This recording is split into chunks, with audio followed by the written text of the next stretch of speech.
یہ کہا گیا کہ جی یہ آڈیو لیکس جو ہو رہی ہیں یہ تو عدلیہ کو بدنام کرنے کی جو ہے وہ کوشش ہے۔ ٹھیک ہے، آڈیو لیکس اس سے پہلے بھی ہوتی رہی ہیں۔ آڈیو لیکس کے اوپر معزز عدلیہ کے ججز استعفے بھی دیتے رہے ہیں، ان کے خلاف سپریم جوڈیشل کونسل میں جو ہے وہ معاملہ چلائے بھی جاتے رہے ہیں۔ لیکن معاملہ یہ ہے کہ جو بات ان آڈیو لیکس میں کی گئی ہے، کیا یہ تصویریں نہ بنائی جائیں please. Order in the house, تشریف رکھیں تمام فاضل ممبران اپنی اپنی سیٹوں پہ۔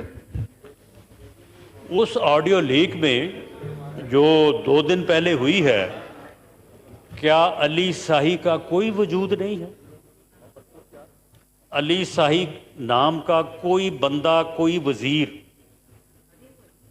کیا ملک میں نہیں پایا جاتا؟